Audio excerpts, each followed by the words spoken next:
안녕하세요. 정경호 변호사입니다. 오늘은 12월 12일 네이버 블로그에 작성했던 보복운전, 난폭운전에 관해서 말씀을 드리겠습니다. 난폭운전, 보복운전 혐의로 입건만 되면 벌점 40점 이상을 부여받고 면허 정지 처분을 받게 됩니다. 이 매우 위헌성이 높아서 문제가 되고 있는데요.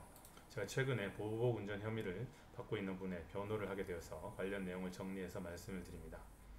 도로교통법 93조 1항에 운전면허 취소 정지에 대해서 규정하고 있습니다. 1항은 시도경찰청장은 운전면허를 받은 사람이 다음 각 어느 하나에 해당되면 이 시행규칙이 정하는 기준에 따라서 운전면허를 취소 또는 정지시킬 수 있다고 규정하고 있습니다. 각 호 중에 중요한 부분만 보면 5의 2호에 난폭 운전을 한 경우, 또 10의 2호에 특수협박 행위를 한 경우, 이 한 경우입니다. 증명이 된 경우를 말하는 것이죠. 특수협박은 위험한 물건, 자동차를 이용하여서 이 해악의 고지, 이 교통사고를 일으켰거나 일으킬 뻔한 행위를 말하는 것입니다. 이 2항의 벌점과 시행규칙에 따라서 운전면허 취소 또는 정지할 수 있다고 규정하고 있고요.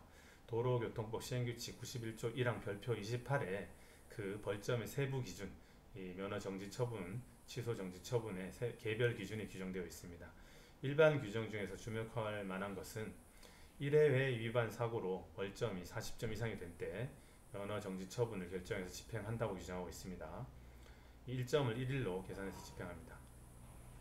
정지 처분의 개별 기준을 보면 1호는 속도 위반, 시속 100km, 100km 이상을 초과해서 속도 위반한 경우 바로 벌점 100점.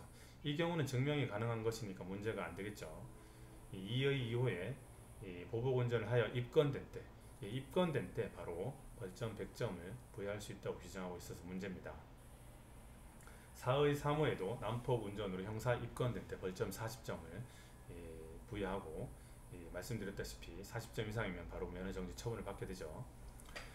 이 난폭운전, 보복운전이라고 하면 대단한 범죄인 것 같지만 이 혐의가 증명된 것이 아니라 입건된 때 바로 벌점 40점 이상을 부여하고 면허정지 처분을 결정하는 것이 문제인데요. 예를 들어 설명을 드리면 어떤 차량이 갑자기 앞에서 끼어들어서 제가 급브레이크를 밟아서 이 사고를 가까스로 피해서 너무 놀라서 항의하는 표시로 경적을 몇 번 울렸다고 합시다. 그때 저 상대 차량이 먼저 저에게 사고를 일으킬 뻔한 그 상대 차량이 저를 고소하면, 난폭운전이나 보복운전으로 고소하면 제가 난폭운전이나 보복운전으로 입건이 됩니다. 그때 바로 벌점 100점, 벌점 40점 이상이 부여되고 이 면허정지 처분을 받게 되어서 이 무죄 추정의 원칙에 위반되어서 불이익한 처분이 내려지기 때문에 이 위헌성이 높은 것입니다.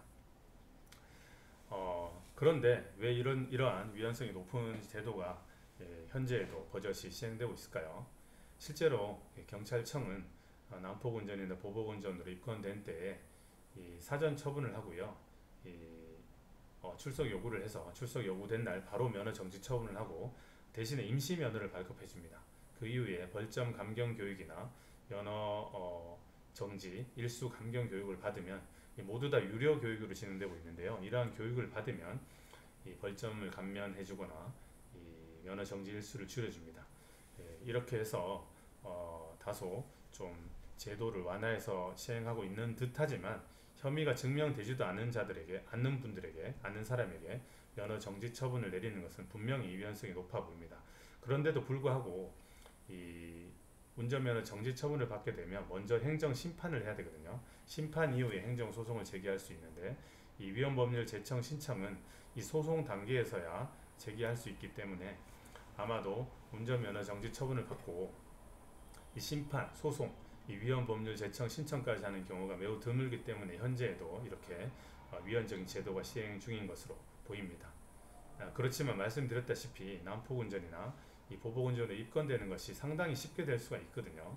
그런데 만약에 운전이 반드시 필요한 분인 경우에는 이 경찰 조사 단계에서부터 매우 신중하게 잘 대응을 하셔야 됩니다. 왜냐하면 이 경찰 조사를 넘어가면 사실은 검찰에서는 이런 사건들을 거의 눈여겨보지 않거든요. 또 재판 단계에서는 더더욱이 이 형사 판사들이 이런 CCTV나 블랙박스 영상 같은 거 잘 보기 싫어할 뿐더러 본다고 해도 잘 판단하지 못할 것입니다. 그래서 경찰 단계에서 잘 대응하여야 이 난폭운전이나 보복운전의 혐의를 벗을 수도 있고 면허 정지 처분을 받은 것이 취소될 수도 있기 때문에 이 초기 단계에서부터 이 변호사와 잘 상담해서 잘 대응하시기를 바랍니다.